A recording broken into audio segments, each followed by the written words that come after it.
আসসালামু আলাইকুম ওয়া রাহমাতুল্লাহি ওয়া বারাকাতুহু। আউযু বিল্লাহি মিনাশ শাইতানির রাজীম। বিসমিল্লাহির রহমানির রহিম।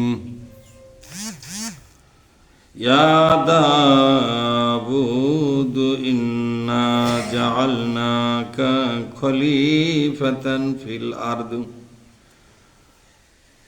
فاحكم بين الناس بالحق ولا تتبع الهوى فيضلك عن سبيل الله إن الذين يضلون عن سبيل الله لهم عذاب شديد بما نسوا يوم الحساب। আমরা আল্লাহর দরবারে শুকরিয়া আদায় করি, বলি আলহামদুলিল্লাহ। এবং সালাম বিশ্ব নবী মুহাম্মদ রাসূলুল্লাহ সাল্লাল্লাহু আলাইহি ওয়াসাল্লাম। সম্মানিত ভাইরা, কোরআনুল কারীমের 38তম সূরা সদ, এখান থেকে 25 নম্বর একটি আয়াত, 26 নম্বর একটা আয়াত আমি আপনাদেরকে পড়ে শোনালাম। আসুন, এই আয়াতের মাধ্যমে আল্লাহ তাআলা একটা ইতিহাসকে আমাদের সামনে এনেছেন, একটি ঐতিহাসিক ঘটনা আমাদের সামনে আল্লাহ পাক তুলে ধরেছেন আমাদের শিক্ষার জন্য। আল্লাহ পাক বলছেন, ইয়া দাউদ, হে দাউদ, আমরা বলবো আলাইহিস সালাম। দাউদ নবী হচ্ছেন হযরতে সুলাইমান আলাইহিস সালামের বাবা। হযরত দাউদ নবীর আক্রমণে সেই সময় জালিম সরকারের প্রধান জালুত, কি নাম জোরে বলুন? এই জালুতের দল ছিল আমালিকা দল। এর দলের নাম ছিল আমালিকা। কি দল? আমালিকা। কোরআন শরীফে সূরা বাকারার মধ্যে এই কথাটা কিন্তু আসছে। এই আমালিকা দলের দলীয় প্রধান এবং রাষ্ট্রপ্রধান, একই দিকে সেনাপ্রধান। দলীয় প্রধান, রাষ্ট্রপ্রধান এবং সেনাপ্রধান একই লোক, নাম হলো জালুত। নাম কি? জালুতের সঙ্গে একটা বিরাট যুদ্ধ হয়েছিল। এই যুদ্ধে মুসলমানদের নেতৃত্বে ছিলেন হযরতে তালুত,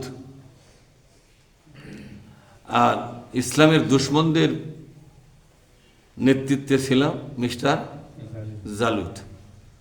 এই যুদ্ধে হযরতে দাউদ আলাইহিস সালামের হাতে এই জালুত নামক এই মহা জালেম, কুখ্যাত জালেমের সমাপ্তি ঘটে যায়।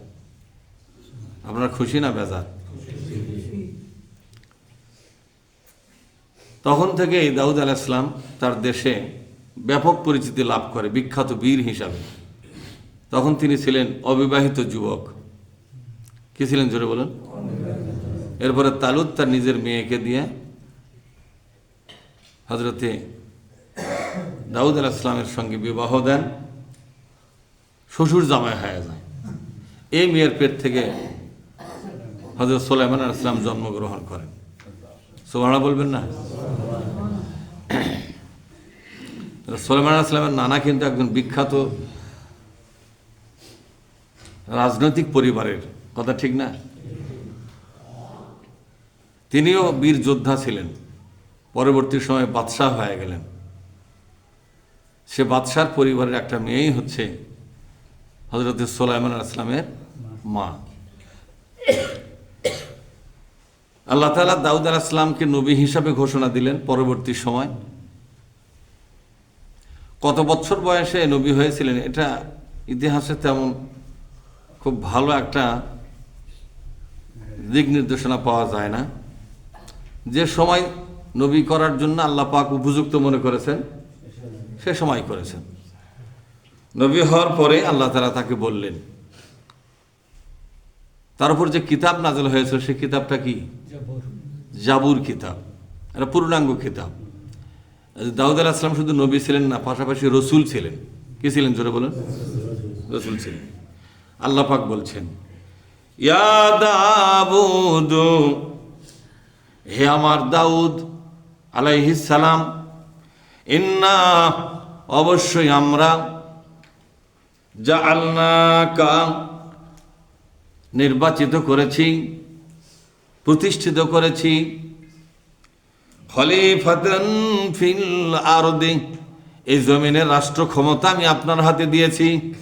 সুবহানাল্লাহ বলবেন না? তাহলে একজন পয়গম্বর, একজন রসুল রাষ্ট্র ক্ষমতায় বসলেন, তাতে তার ঈমান আছে না গেছে? ওগো নবী, আমি আপনাকে রাষ্ট্র ক্ষমতা দিয়ে দিলাম। তাহলে আয়াত দ্বারা বোঝা গেল রাষ্ট্র ক্ষমতা দেয় কে? আল্লাহ। ফিরআউনকে রাষ্ট্র ক্ষমতা কে দিয়েছিল? এই জায়গাতে চুপ করে আছে যে আল্লাহ দিয়েছে না কে দিয়েছে কে জানে। হ্যাঁ, আল্লাহই দিয়েছে। কেন দিয়েছে? বিশ্বনবী হাদিসের মধ্যে বলেছেন, যখন কোনো জাতি অন্যায় করতে থাকে অনায়াসে, কোনো পরামর্শ, কোনো নসিহত এই অন্যায় থেকে তাদেরকে বিরত করতে পারে না, অন্যায় থেকে তাদেরকে সরাতে পারে না, অন্যায়ের মধ্যেই তারা মজা খুঁজে পায়, অন্যায়ের মধ্যেই তাদের জীবনের সুখ শান্তি খুঁজে পায় এবং এই ময়দানে টিকে থাকার একটা সম্ভাবনা জাগে, এরকম একটি নোংরা জাতিকে, কি জাতিকে জোরে কন, কি নাম দিলাম? এই নোংরাকে আমি নিজের নাম দিলাম? আল্লাহ বলছেন কাওমাম বুরা, বলেন কাওমাম। সূরা ইব্রাহিমের মধ্যে আল্লাহ বলেছেন কাওমাম বুরা। বুরা মানে কিন্তু এই বাংলা ভাষায় বুরা নয়, বাবা পেশ বুর ও আলিফ জবর বুরা। কি হয়? বুড়া। এই বুড়া মানে হচ্ছে নোংরা, কাউমে নোংরা, এরা হচ্ছে নোংরা জাতি। এই সমস্ত নোংরা জাতিকে গোসাপটা শাস্তি দেওয়ার জন্য, পিঠা সোজা বানাবার জন্য নোংরা শাসক দিয়ে দেই আমি। তখন ভালো লোকেরা এ নোংরা শাসকের হাত থেকে বাঁচার জন্য আল্লাহর দরবারে কান্দাকাটি করবে। ফালা ইস্তাজাবা লাহুম, আল্লাহ তাদের কোনো আবেদন কবুল করবেন না, পিটন বন্ধ হবে না যতদিন মনের দিক থেকে সোজা না হবে। কয়েকজন লোক পাথর মানে রাস্তা দিয়ে যাচ্ছে, বিশাল পাথার, পাথার বোঝেন না কি করা, মাঠ, আবাদ করা মাঠ না পাথার কাম? আমাদের শিবগঞ্জ মানে পাথার বলি আমরা, পাথার। যাই হোক, এক এক এলাকাতে এক এক শব্দ।